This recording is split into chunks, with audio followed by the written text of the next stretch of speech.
ہمارے حضرت مولانا جو میرے پیر بھائی بھی ہیں، حضرت مولانا ذوالفقار صاحب نقشبندی، فرماتے جب روس کے علاقے آزاد ہو گئے، قازقستان اور اسی طریقے سے سمرقند، بخارا، یہ خطے روس سے آزاد ہو گئی، تو پھر اللہ نے مجھے موقع دیا کہ میں جاؤں دیکھوں۔ 70 سال تک مسلمان کمیونسٹوں کے زیر اثر رہے اور خالص کمیونسٹ حکومت کی ان پر اس سے پہلے مطلب وہ جو آتے رہے، اور پھر بعد میں لینن کی حکومت آئی۔ اس کی دور میں تو کسی کی گھر میں اگر عربی کا کوئی خط بھی ملتا، یعنی قرآنی ورقہ تو دور کی بات ہے، کسی قاعدہ وغیرہ کا ورقہ ملنے تو دور کی بات ہے، اگر خط بھی ملتا اس کو پھانسی پہ چڑھا دیا جاتا کہ تمہارے گھر سے یہ عربی میں یہ کاغذ برآمد کیوں ہوا۔ اتنی سختی ہو گئی، مسلمان گھروں میں قرآن نہیں رکھ سکتے تھے۔ اور اس وقت کے تاریخ میں آتا ہے کہ پھر بھی مسلمانوں نے اپنی دین کو سنبھالا، اسی حالت میں قرآن کو سنبھالا، دین کو سنبھالا، حدیث کی کتب کو سنبھالا، اس انداز سے کہ جیسے کہ ایک مین گیٹ ہوتا ہے، جیسے مسجد کے سامنے گیٹ ہے، اس گیٹ پر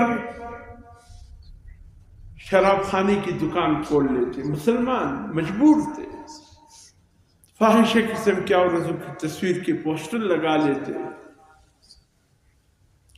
اور وہ دروازہ اندر یعنی اس سے اندر ایک چھوٹا سا دروازہ ہوتا، اس کے اندر مدرسہ ہوتا، جو ایک دفعہ اس مدرسے کے اندر داخل ہو جاتا پورے سال پھر باہر نہیں نکلتا تھا، یا تو حافظ قرآن بن کے نکلتا تھا یا عالم بن کے نکلتا تھا۔ کتنے ان کو قدر تھا۔ آج اللہ پاک نے ہمیں مفت میں مساجد بھی دیے ہیں، مدارس بھی ہیں ہمارے پاس، الحمدللہ حفاظ کی بھی بڑی تعداد ہے، علماء کی بھی بڑی تعداد، آج ہمیں قدر نہیں ہے۔ آپ ان علاقے والوں سے قدر پوچھے، مدارس کا قدر پوچھے، مساجد کا قدر پوچھے، ان علماء حفاظ قراء کا قدر پوچھے، کس انداز سے ان لوگوں نے اللہ کے دین کو سنبھالا دیا۔ اور کہتے ہیں کہ لوگ قرآن کے حافظ ہو جاتے، لیکن پوری زندگی میں ان لوگوں نے قرآن کو یوں نہیں دیکھا ہوتا ہے کہ قرآن کیا ہے، سینہ بسینہ، سینہ بسینہ، علم بھی ایسے سینہ بسینہ، ایک کے سینے سے دوسرے سینے کی طرف کتاب منتقل ہوتا، دوسرے کی سے تیسرے کی سینے، بس سینہ بسینہ۔ مولانا ذوالفقار صاحب فرماتے جب میں سمرقند کی طرف روس سے ٹوٹ گئی، آزاد ہو گئی مسلمان یہ خطے، وہاں گیا تو مجھے ایک انجینئر نے کہا میرے یہ بیٹا یہ قرآن کا حافظ ہے۔ میں نے کہا سبحان اللہ، ایسے ماحول میں بھی اس نے قرآن کو یاد کیا ہے جہاں قرآن کا ایک لفظ پڑھنا بھی جرم تھا۔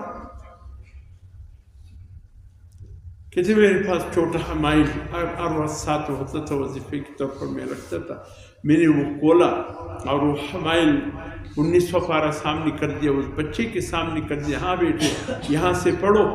کہتے وہ بچہ کبھی قرآن کو دیکھتا ہے، کبھی اپنی والد کی طرف دیکھتا ہے، کبھی حضرت فرماتے ہیں میری طرف دیکھتا ہے۔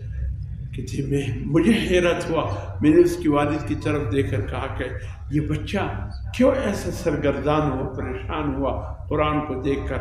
کہا اس نے اپنی زندگی میں پہلی مرتبہ قرآن کو دیکھا ہے، قرآن اس نے دیکھا ہی نہیں، سینہ بہ سینہ یہ قرآن منتقل ہوتا رہا۔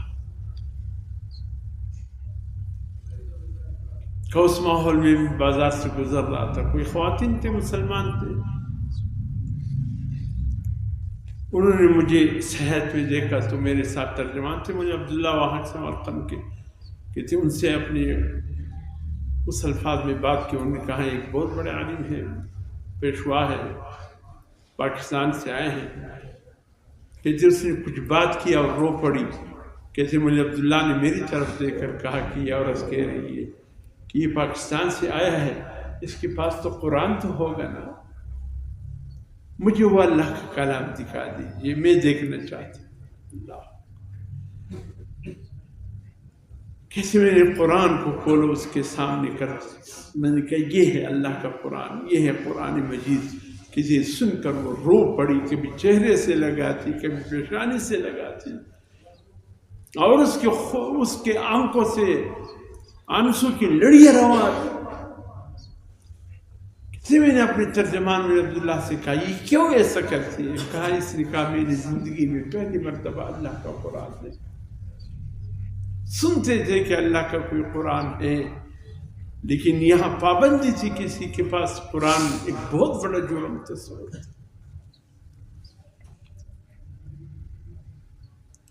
ایسے ماحول میں بھی لوگوں نے اس نعمت کی قدر کی، اور جن کے پاس وافر مقدار میں الماریاں پڑی ہوئی ہیں،